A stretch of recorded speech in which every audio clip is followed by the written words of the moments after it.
Hello and welcome to the first session of Apocalypse Keys. This is my afternoon series for this. It is subtitled Till We Have Faces.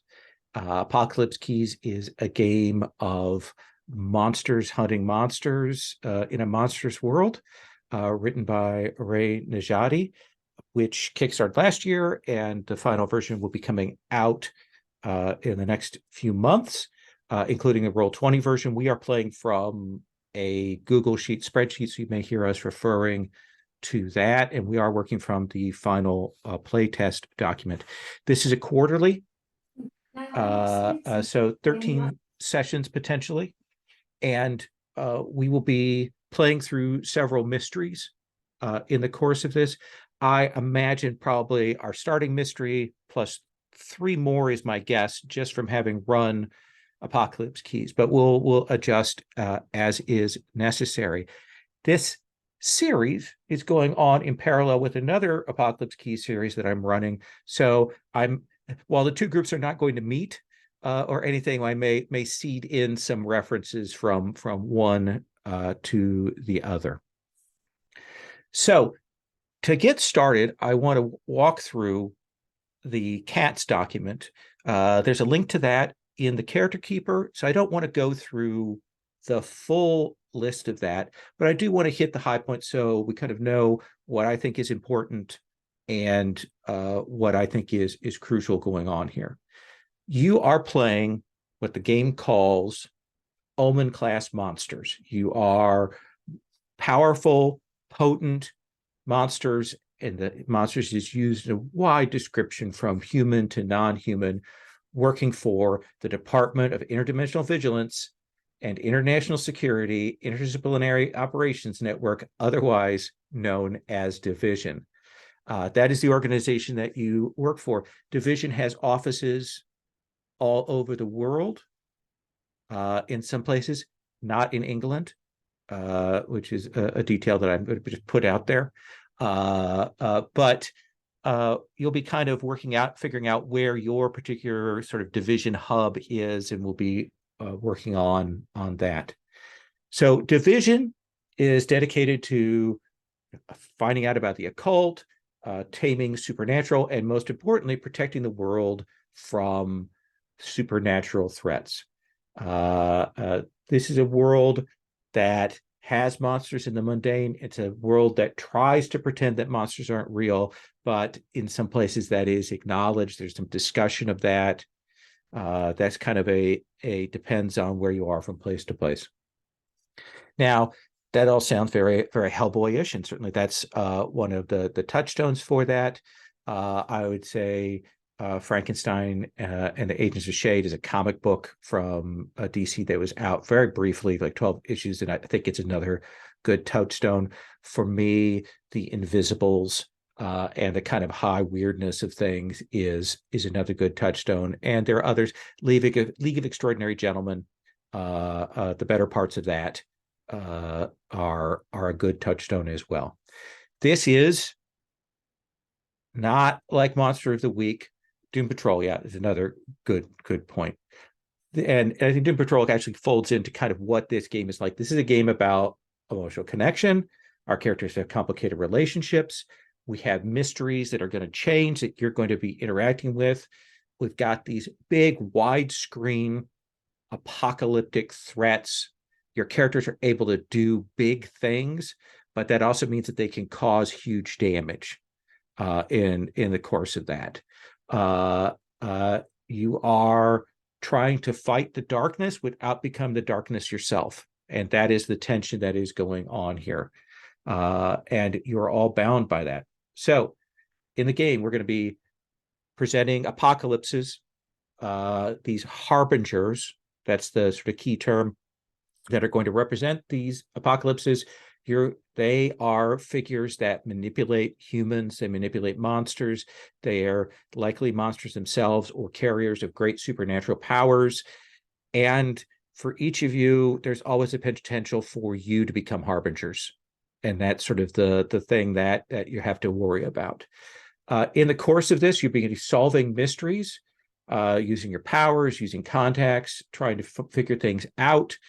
This is borrowed or like influenced by the structure of mystery approach we've seen in other games where you find clues, you organize those clues, and you kind of come to a solution. And that solution point is called unlocking Doom's door. And if you're wrong, there's a Doom clock that ticks forward and things can go terribly awry. You are wrestling with your own powers. The system for rolling here forces you to confront that your moves essentially have a sweet spot roll. There's fail, there's do very well, and there's overdo it, rather than the normal PBTA split there. And throughout, you'll be dealing with the rising darkness in you. It's a little bit like Corruption from Urban Shadows, but much more active and engaged and malleable in terms of play. You are characters who are connected to one another with emotional entanglements. Your relationships are going to be important. That is part of what helps you get through things with the bonds. And it also helps you manage your own internal darkness. That darkness is making demands of you.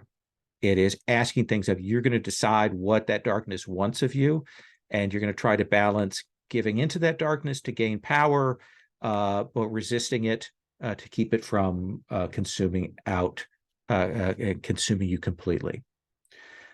So that's sort of a big concept. And again, structured in terms of mysteries that we go through. We move from place to place in those mysteries, solve them, and move on to another one. There's some continuity in terms of division, in terms of those NPCs and characters that may reoccur, and also continuity in terms of the PCs themselves. So for this first session, we're going to be creating our characters. We're going to be establishing some important details of division. We're not going to go to the Mysteries Prologue. We'll do that next time. We have a fourth player who'll be joining us, and we'll wrap them in.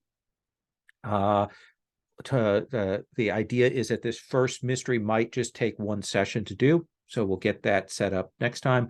Structurally, all of you have played with me before, so you know that it's trying to take breaks on the hour, and we wrap up early if we need to. Tone, this is a mystery horror game with a focus of investigation. We're going to be checking in on the emotional state of our characters. We're checking on their relationships.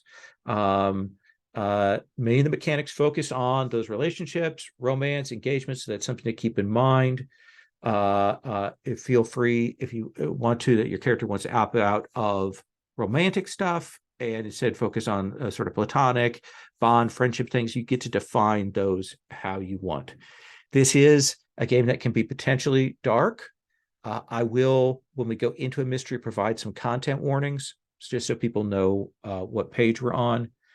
There is, in the CATS document, a list of each of the playbooks and what they're about, what is the subject matter, the kinds of things and the themes that are engaged with there. So I encourage you to take a look at those as you're thinking about your character, what archetype you want to play, just so you have a sense of where that is.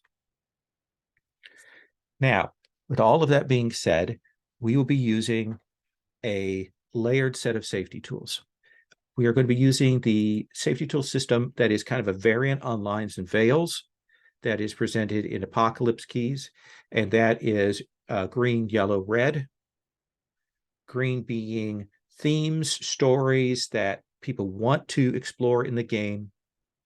Yellow being themes, stories that you don't want to see or see less of, rather. These are things that might be veiled, that we might include less, or we might allude to but not have directly on screen. And then red for anything that these are themes, stories, and ideas you don't want to see in the game. So I encourage you now to take a look at that and see if there are some things that you definitely want to put on there. This is a living document, so you can add to things later. But if there's things that you would normally put on a Lines and Veils that occurs to you, feel free to put that in. Or if there's some things when you've been thinking about what you want out of an Apocalypse Keys game, feel free to put that under the green section there. And I'll check in with that in a moment. Let me talk about the other two tools that we're going to be using. We, of course, will also be using the X card.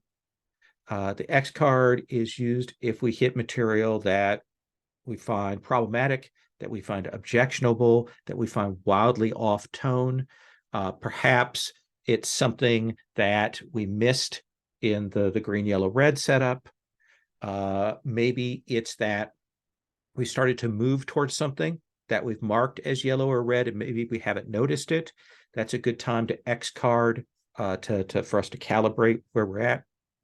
It's also used if play styles are starting to clash or something we need to kind of stop and recalibrate where we are. That's another reason to hit the X card. One of the things that Rich Rogers taught me, and you've heard me say this before, but I'll say it again, if something happens in the first few times, you're okay with it, but then later you're not, it is always legit to X card it at a later point in time. With any of these things, with the safety decisions and with the X card, you don't have to defend your choice. You don't have to justify it. We may ask you like where we need to go back to cut, but you don't need to defend it. You're welcome to do that if you want, but that is not required. And you should never feel like someone is pushing back or demanding a justification or an explanation for this. We work to put those on there, get those lines set, and work and move on. The last safety tool that we're using in our kit is the open door policy, which means that if we need to leave for whatever reason, physical, emotional, whatever, a delivery, we can leave, walk away whenever we want. It'd be great if you could say, hey, be right back, or not going to be back. That is cool, but you have leave to leave. It also means that if we get to playing this for a while and you realize that this is not the game for you, it is absolutely legit for you to say thank you and excuse yourself. No need to explain. That's important and out there. You should never play in a game for any length of time that you are not enjoying. You should always be valuing your time more than that. So those are our safety tools. Let me give you just a couple minutes here. Take a look at those yellow, green, reds. I want to count a couple more minutes, see if there's anything else you want to put on there, and then I'm going to go through those, and we'll maybe I'm going to ask some questions about the green ones in particular. So I'm going to silence myself for about 2-3 minutes here.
All right. So let me come to this. Let's actually start with the yellow, since we have Mark there as want to see less of love romance. Now, one of the things is that that's kind of a key element to the play of Apocalypse Keys in terms of general.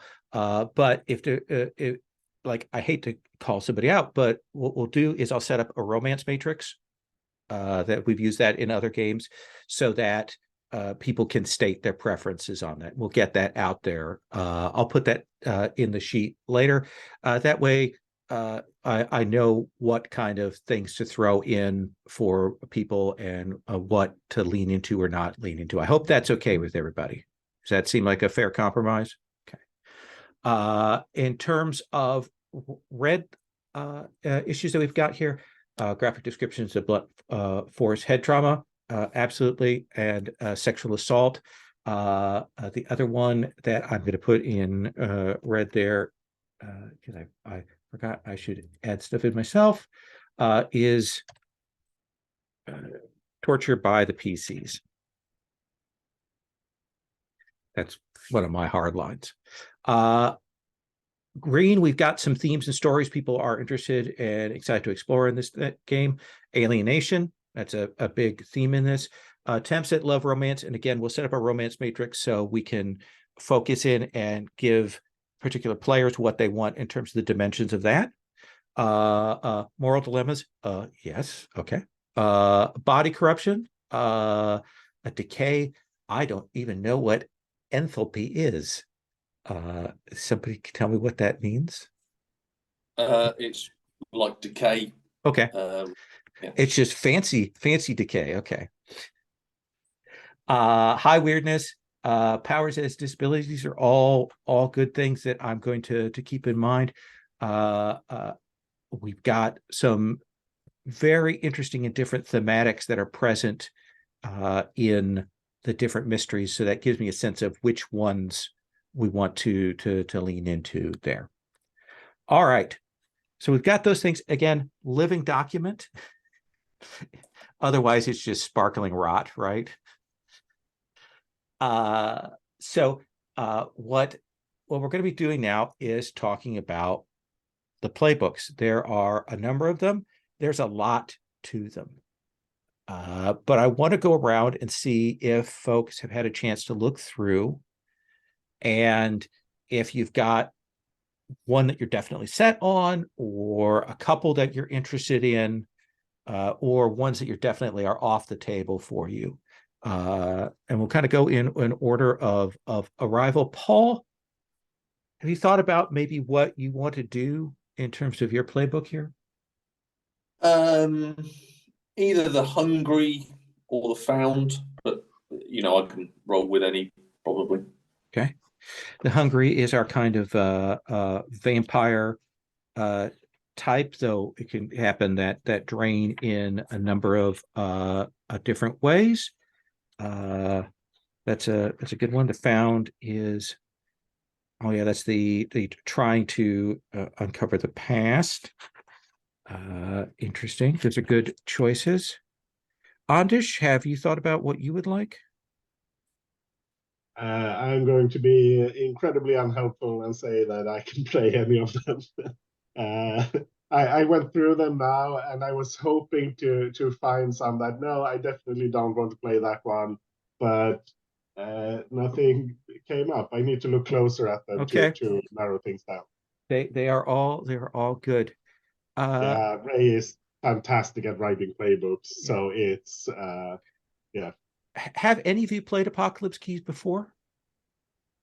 I have played a shorter run. I think we ran 3 or 4 sessions. Okay. The Eurovision one. In that one. Yeah. Okay. So you have a little bit of sense of what the playbooks do. Okay. Well, let's Puckett, if I come to you, do you have a strong sense of what you want to do? I'm feeling kind of drawn to either the Surge or the Fallen. Surge or Fallen.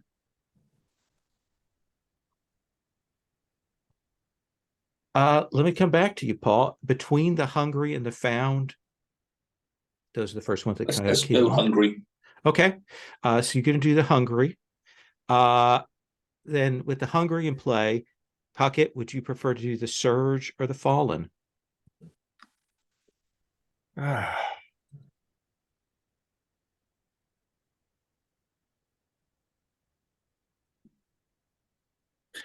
mean, I feel like the surge would probably give me more chances to mess around with the stuff that I'm interested in at this exact second.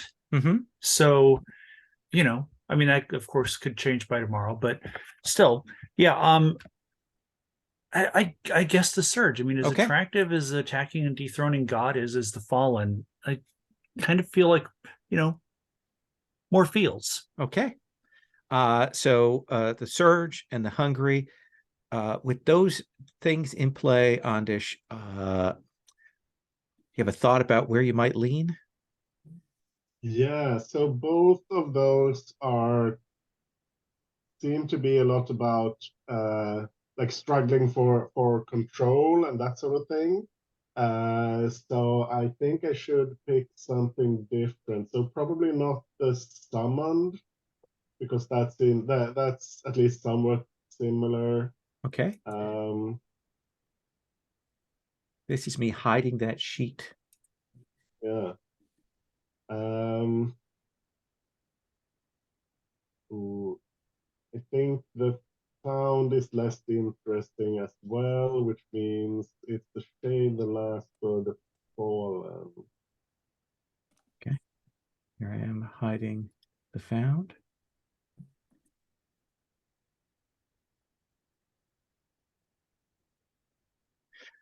I kind of need to look closer Yeah, at why don't you them take a look at it? So I'm yeah. just going to let folks get to work. The sheet itself should give you, like, it talks about what you need to choose. There's some drop downs and things like that. If you have questions about that as you go along, Paul, let me tell you something so that you know the big difference with Apocalypse keys as opposed to normal PBTA is you have no stats.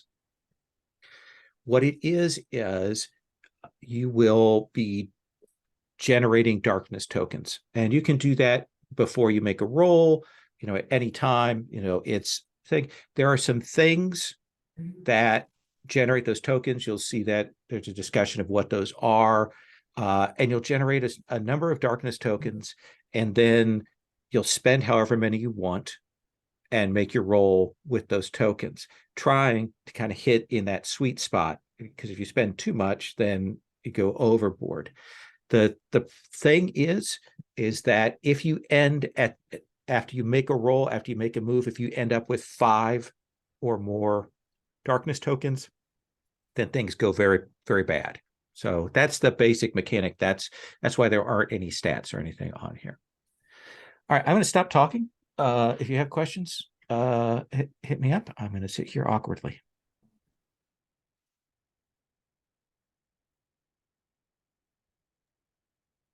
One thing I'm not sure about, I don't remember from when I played last time, and I'm not sure now, is because you mentioned the threat of us becoming harbingers. Is that a mechanical thing that can happen to us? Is it something that we can choose to have happen, or is it more of a thematic background element?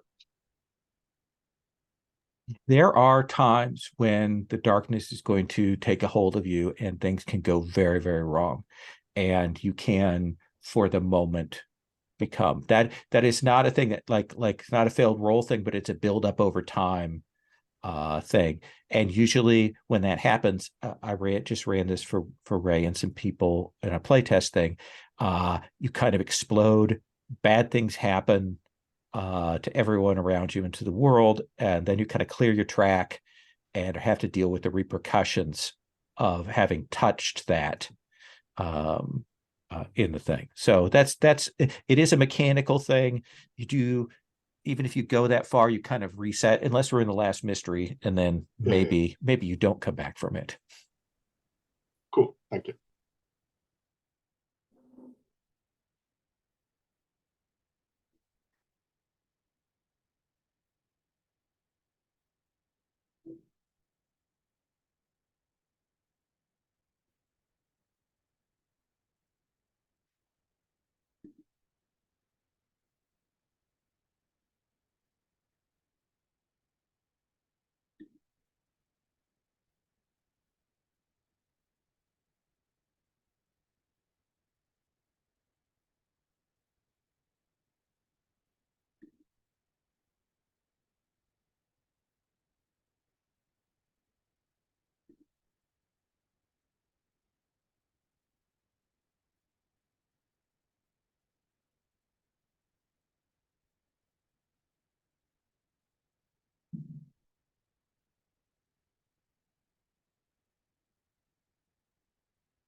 Good pick.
I realized I could probably pause the recording during this particular segment. I would do that now.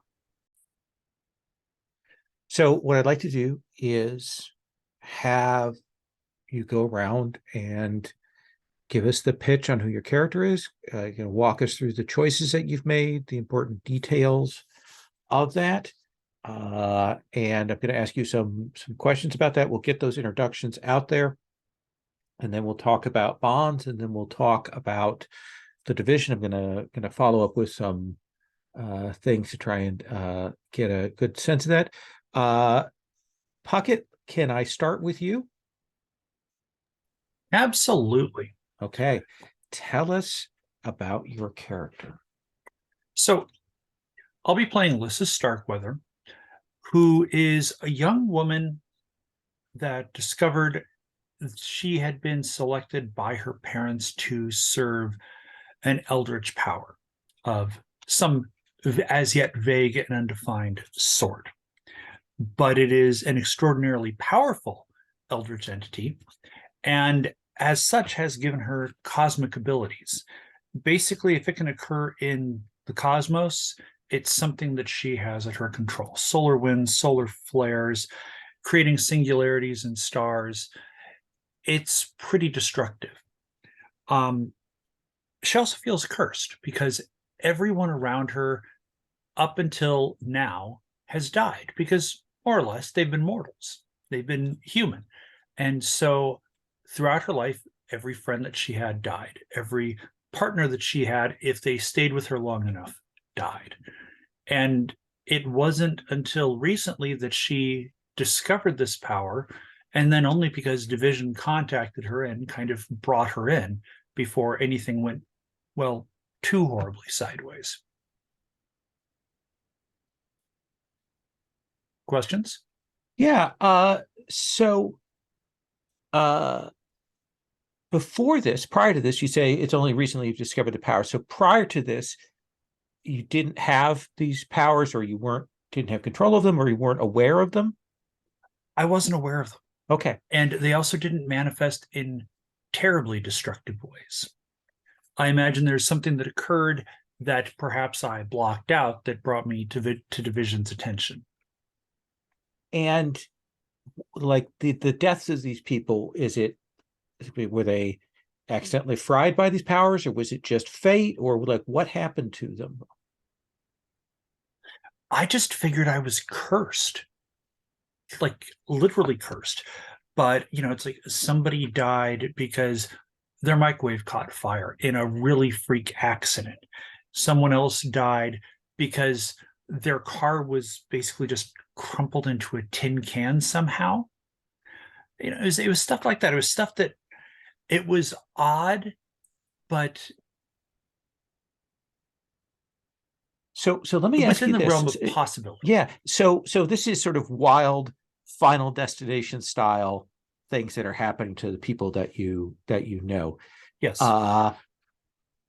Once Division revealed these powers to you and told you this, what's your reaction to that? Do you think that you caused this? Do you think it's that something was hunting you? Like, do you take I mean, if it is you, then you killed a bunch of people, right? Yeah. Okay. And That's yeah. that was a little much to hear, but through the power of vodka, I'm okay. Okay. So you say that your parents sold you to this power? More or less, yeah. So are they still around? No. Okay. And what happened to them? As people in cults believe weird things. Mm-hmm. And as part of the ritual to give me this power and make me this harbinger of this entity, it kind of consumed all of them. Okay. Not just them, but everybody else who was in this cult with them. So in that case, like how old were you when this happened? I was young. Okay. How young? I hadn't started school yet. Okay, so very young, probably don't have very many memories of your parents. Like, who raised you? More or less the state did. Okay, I mean, they had life insurance policies and whatnot, but it was the damnedest thing. There were no relatives that anyone could find on any side, none living anyway. okay.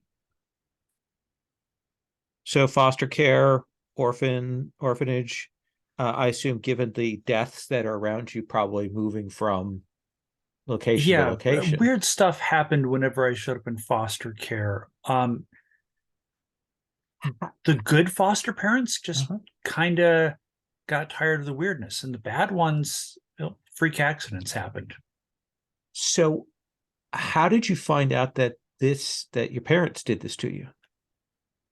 I think it's something that the division told me. Okay. Like, division had been researching this and trying to track me down, and it's state care.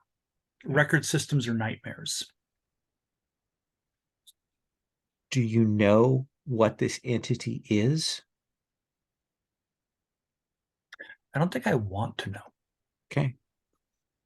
Like, what you know, what you don't know can't hurt you, right? Walk us through the picks that you made for look, origin, all of those things, the ones that kind of tell us about your character. So why don't you walk through those? She was a philosophy student at a liberal arts college Okay. in the Northeast of America. And, well, she kind of moonlighted as a dominatrix. Okay. So a lot of the choices that she's made, because of this past, because it seems like everybody who gets close to her dies, she's done as much as she can to kind of separate herself from people, to have these arm's length relationships. With that said, when people do get too close to her, they get weird stuff happens. Like, my powers infect them. They're not exactly contagious, but they do take a toll on those around them. I mean, Okay. stars burn everything. And what is the darkness demand of you? It wants me to destroy everything. But is that so what did you pick for the choices there?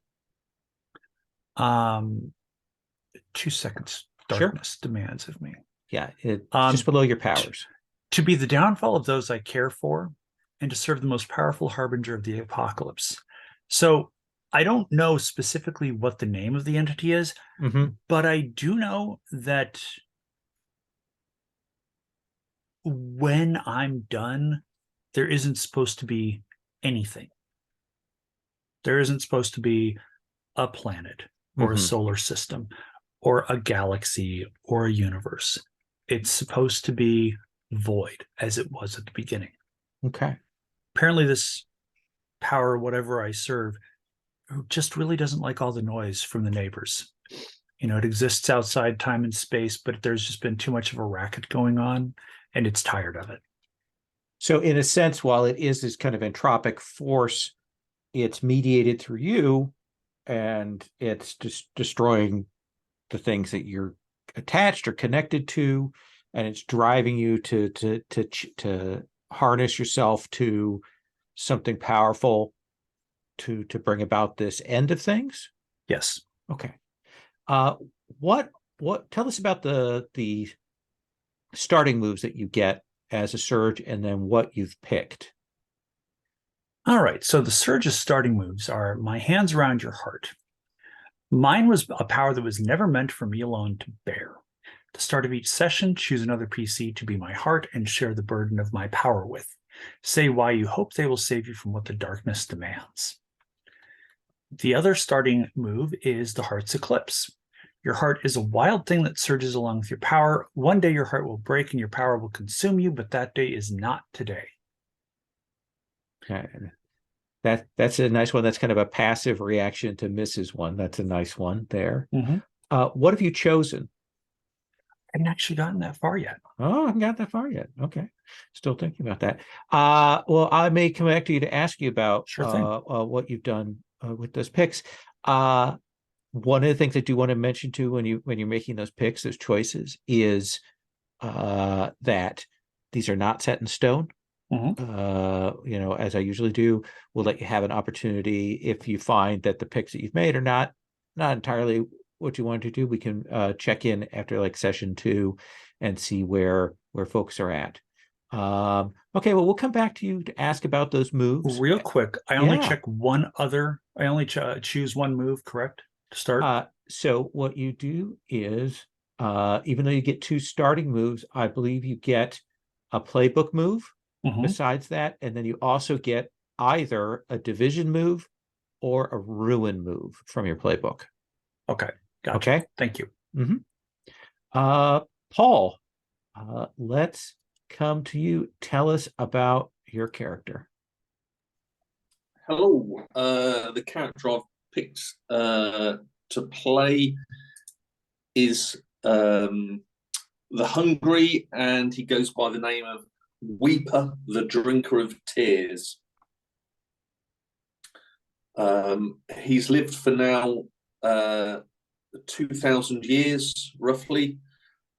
He became the Weeper when he drank the tears of Christ on the cross. As they went, he was praying to God under the cross, and one of Jesus's tears touched him and corrupted him. His body is not solid anymore under his clothing. He's a collection of worms and other burrowing, moving creatures, and he keeps that well disguised under a well-dressed suit and a mask, which the mask is a sort of a solid construction that he can manipulate. So he does sort of have a face. But yeah, you can see a sort of a writhing amount of creatures under his clothing. That's reasonably evident. Yeah, so I died a long time ago, but I've survived by desperately feeding on and consuming others. What do you eat? What do you consume? I did see this somewhere, actually. There was a list of drop downs. Just below your origin. That was it, yes. I feed on their desires and hopes and leave them behind an uncontrollable addiction to pleasure or pain. Is that pleasure or pain their choice, or is it the situational, or is it always one or the other? I think the situation. Okay. Yeah, it's not my choice. The situation decides whether I'm left in abject pain or total pleasure. Do you have a gender? Are you they, them? Are you he, him? How are we identifying you? Does it vary? No, I think we'll go for he, him. Okay. Although it would be hard to tell really under. Okay. Before I ask, so go down to I see corrupting touch and haunting aura, but let me ask you this. Why did the tears of Christ do this to you? Do you know? Is it a curse? Like what is the deal with that? I believe it is all the nastiness that Jesus consumed on earth. And that was him expelling that evil, that nastiness, so he could then be pure and go up to God. And like a skin of evil. Yeah. Do you resent that? Are you glad to have taken on this burden? How do you feel about that? Has that changed over time? I think at first I was thankful. I was a follower of Jesus, but clearly 2,000 years later, I feel I've been somewhat duped by Christ, and now resent God Okay. What is the darkness, this force, this thing that's corrupted you? What does it demand?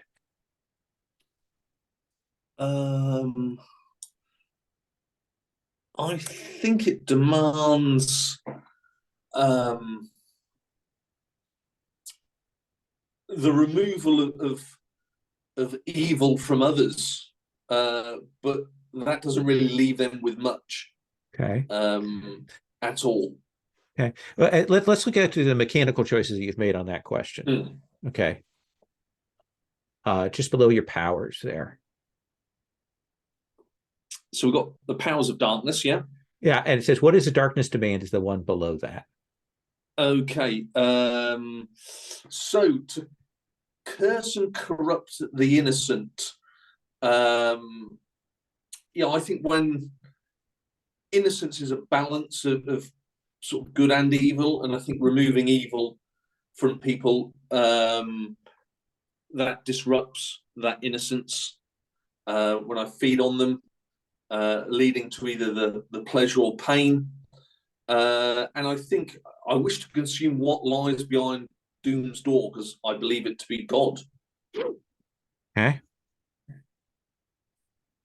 How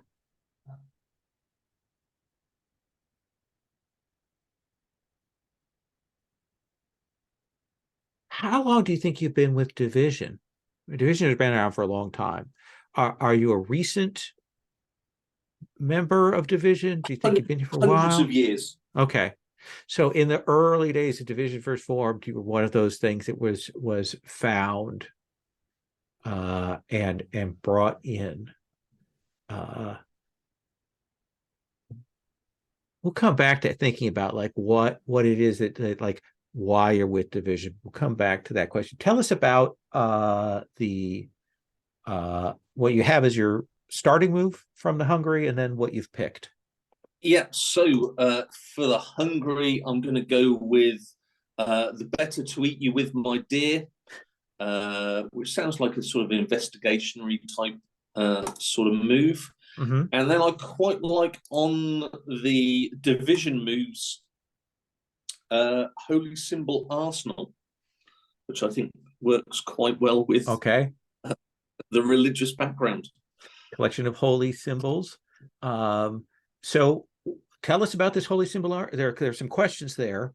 You have to answer at least one of them. Tell us about this arsenal. So this is a collection that the Division has curated in your particular thing of holy symbols that hands them out, and you have, for some reason, Tears of Christ, resonance with things. So look at those questions. Which ones do you want to answer? I think these are all artifacts from Christ's death. Yeah, that's the story behind them. And I think that so you've got the fragment of the true cross, you've got the nails, you've got the spear of Longinus, all of that kind of stuff. Yeah. The holy symbol, which I must never use, is I think that is another tear of Christ in a vial. Ooh.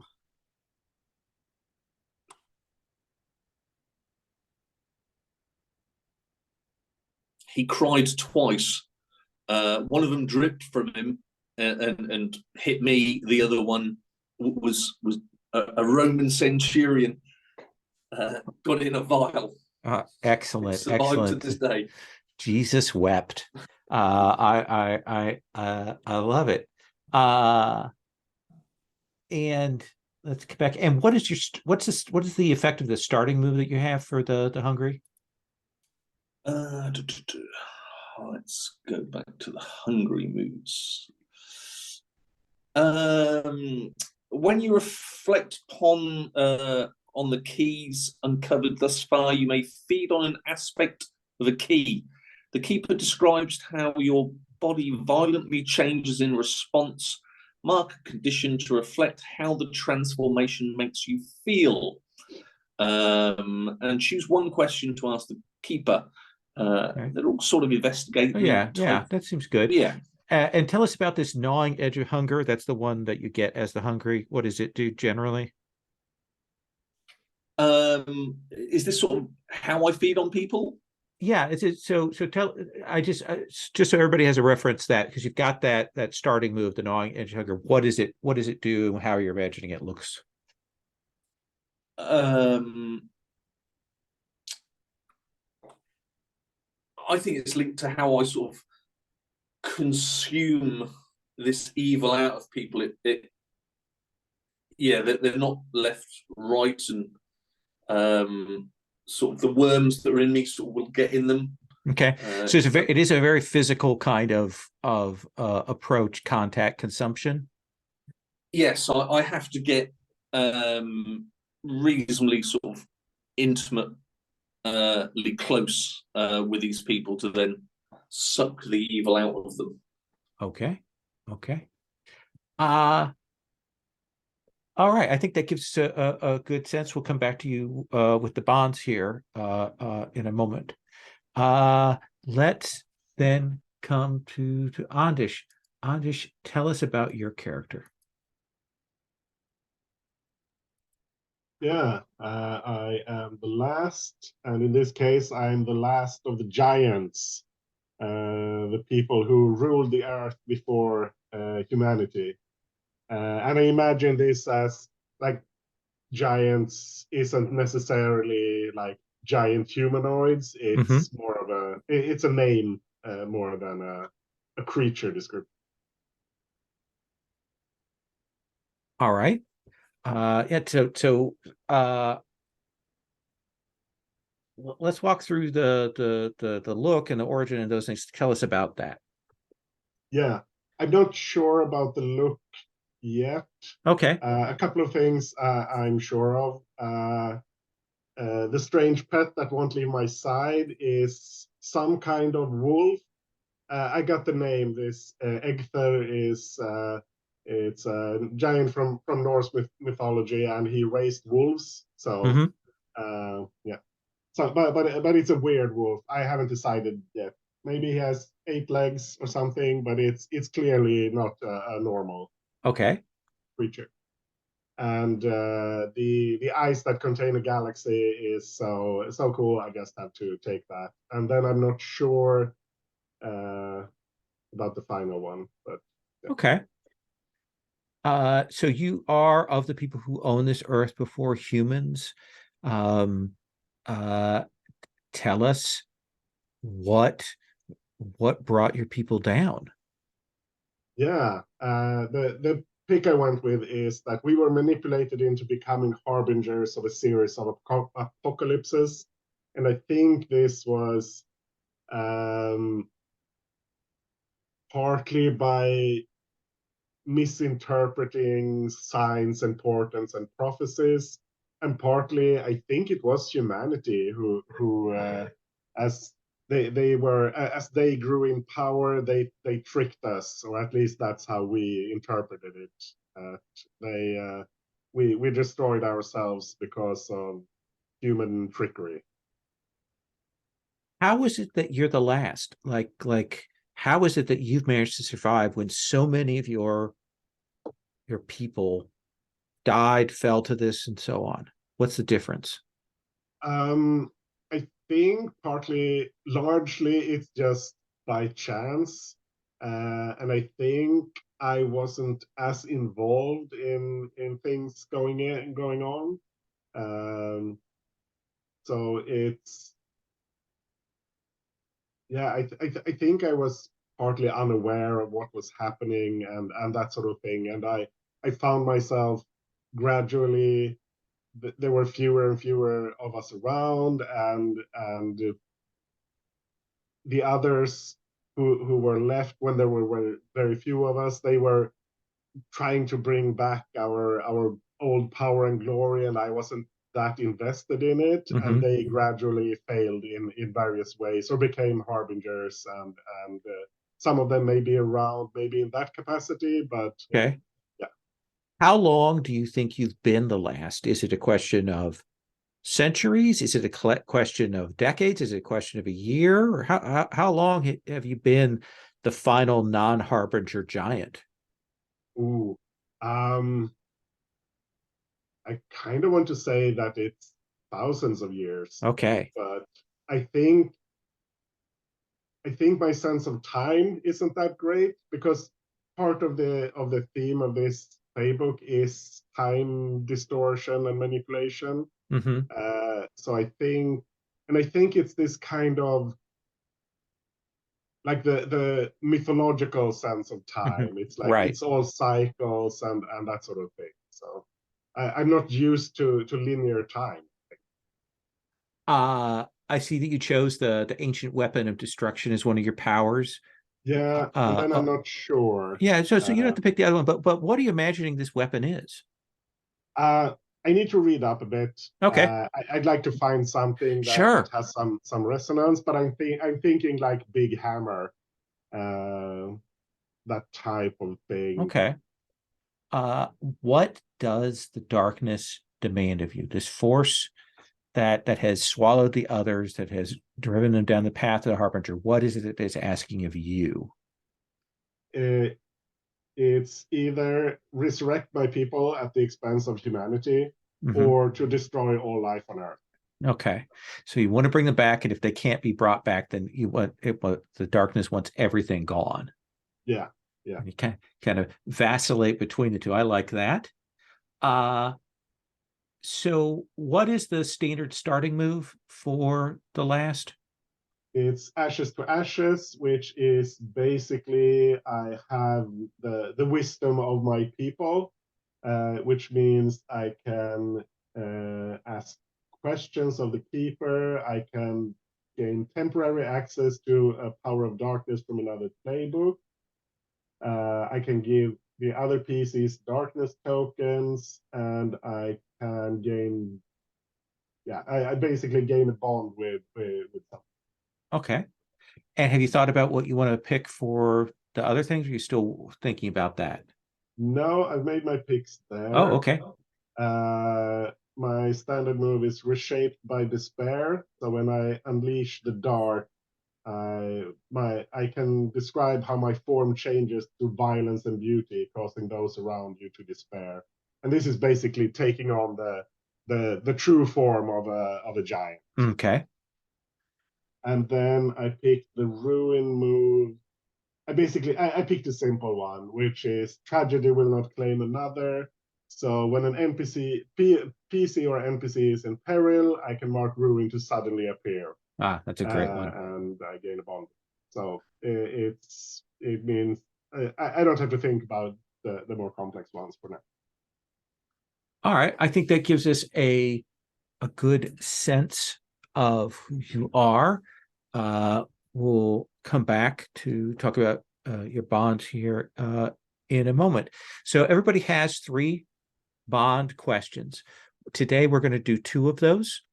We'll leave the third one off for Alan, and if it turns out that it kind of doesn't fit with Alan's character, we can modify that when we come to the table to figure that out. So, Puckett, which of your bond questions do you want to do, and who do you think it fits with? And again, this is the kind of thing where we throw that out, we see if the other people are into it, and always get consent on those things. So what do you want to start with? I'll just toss this out to the table. You were there when I truly let go. What did I destroy that belonged to you, and why are you grateful? Interesting. And just so we're clear, whatever I destroyed is no longer in this reality. I probably threw it into a singularity of some sort. Or it fell into a singularity when I was having a tantrum or upset or something. I wouldn't mind taking that one. Okay. I'm trying to figure out what you could have destroyed. That you'd be happy got destroyed. Yeah.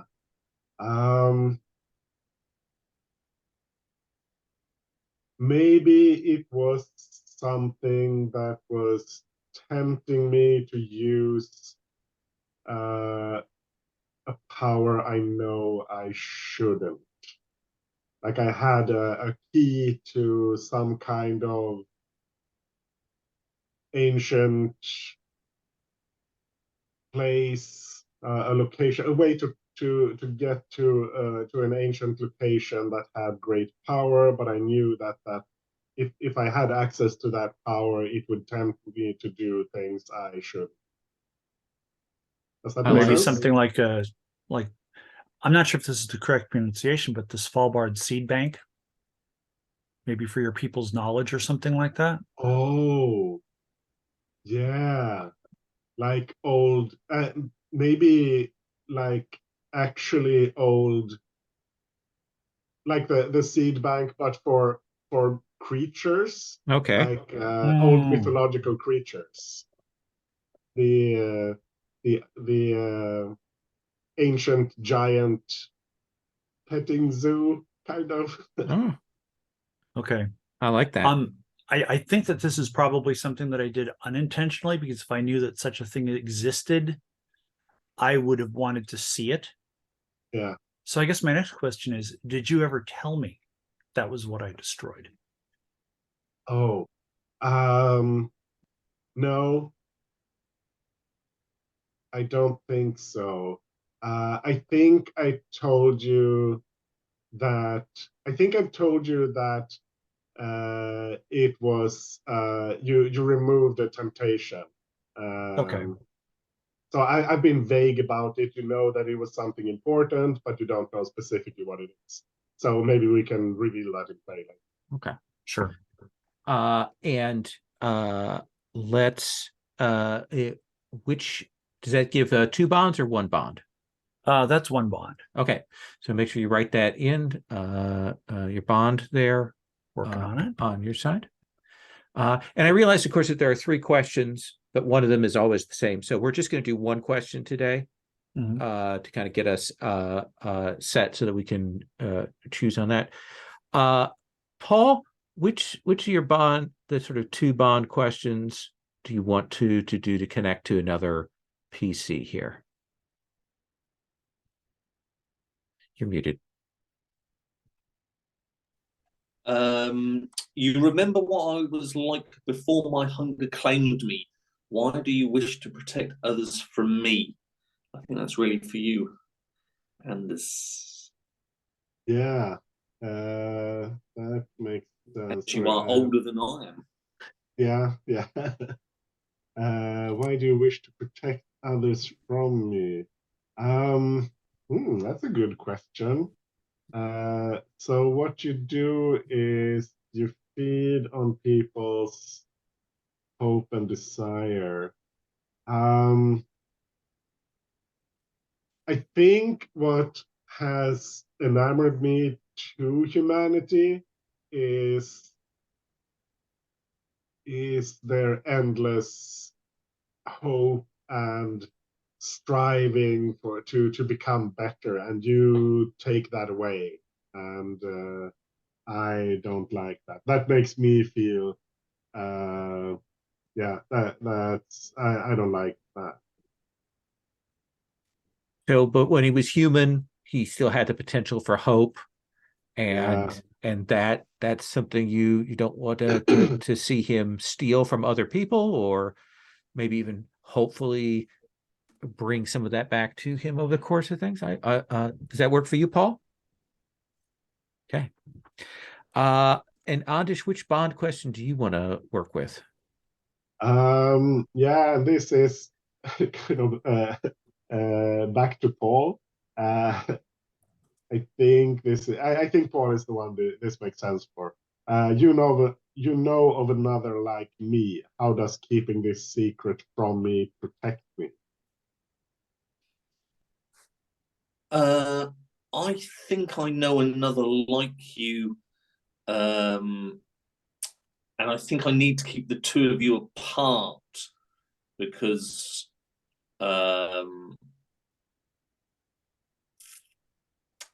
evil things will happen. I'm thinking, what was the Will Smith? Oh yeah, Hancock. yeah. Yeah, Hancock. Yes. So there is another giant, but evil things happen when you're near them.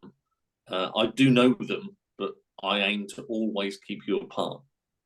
Does that work with you? Yeah. Okay. Yeah, we'll have to figure out the name for that a giant as an NPC in things. Mhm. All right.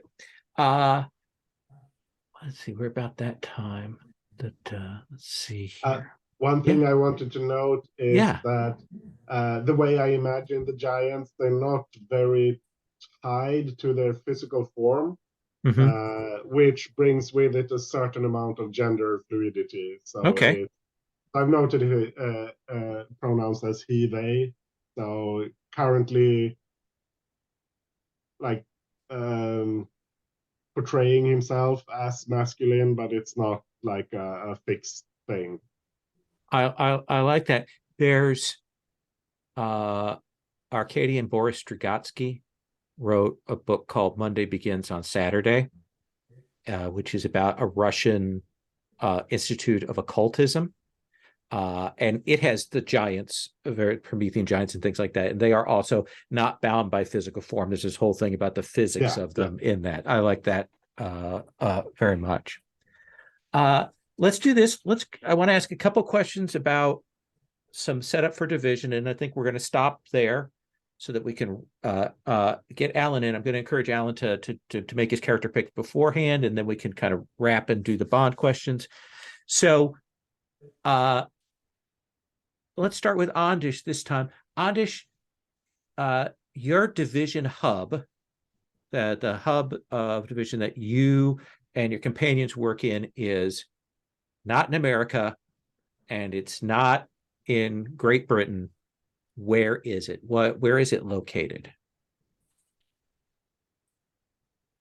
Oof, interesting. I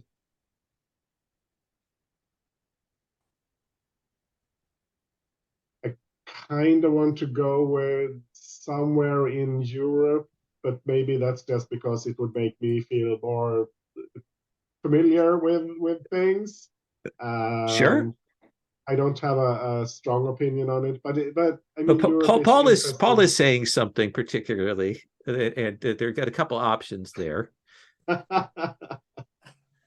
Scandinavia, it's part of Europe. This is true. This is true. Your character is quite heavily linked to Scandinavia, possibly. Yeah, sure. I mean, I'm not opposed to it. But if we're going, I mean, if we're picking not America and not Great Britain to eliminate like the home field thing, then we should probably pick a different country at least. Well, the Great Britain thing is actually there's a storyline detail for that, which is why we're not doing Great Britain. And the America stuff is just because I want to have the other group in America. Okay. So I'm fine with a Scandinavian country. Which Scandinavian country? I mean, if we're Sweden, doing Norway, Scandinavia, Finland. then I would prefer to go with Sweden, just because Okay. then I can tell you everything about how it should really be. But Okay. you know. So we've got our location in Sweden. This is our division hub. There are various like other division locations, but this is a fairly substantial one that agents operate out of. Puckett, for this location, is it urban? Is it rural? Is it in the mountains? Is it hidden in a museum? Like, where do you think our division offices are here? Okay, I got to ask a question of Andish. How do you properly pronounce Gothenburg? In Swedish, it's Göteborg, but it's the English name is Gothenburg. Okay. Would you be offended if I call it Gothenburg? No. Okay. In that case, I think we're probably located in a museum inside in Gothenburg. Okay. What kind of museum? Natural history, art, science and technology, kind of a more like catch-all museum? There is a natural history museum in Gothenburg that has a stuffed blue whale, I think. So I vaguely remember an occult museum somewhere in Scandinavia. I think it was in Scandinavia, where they had, for example, corpse pants. And if you aren't familiar with corpse pants, that's a trip and a half. So I think maybe it's a museum of the strange and the odd. Okay. Almost like some of those roadside attractions we have here in the States, but things like, for example, an authenticated guillotine from the French Revolution. So, an Iron Maiden from the Tower of London, or that had been proved to be used in the Spanish Inquisition, that sort of thing. So an occult atrocity archives kind of hidden away of dangerous relics kind of thing. Yeah. Or is that just a cover? Is there or does it actually have stuff that's supernaturally significant? Okay, so the public facing side of it is stuff like the French Revolution artifacts. The private side of it is Warehouse 13. Okay. Stuff relics that are actually powered or have powers or are powerful and need to be kept away from the public and governments at large. Paul, do you imagine that this facility in the museum, is it like a deep base where all the personnel live on site, or are there people who live there and then people who come in? How is that operating? Yeah, I think it's the latter, a lot more transient. People Okay. come and go.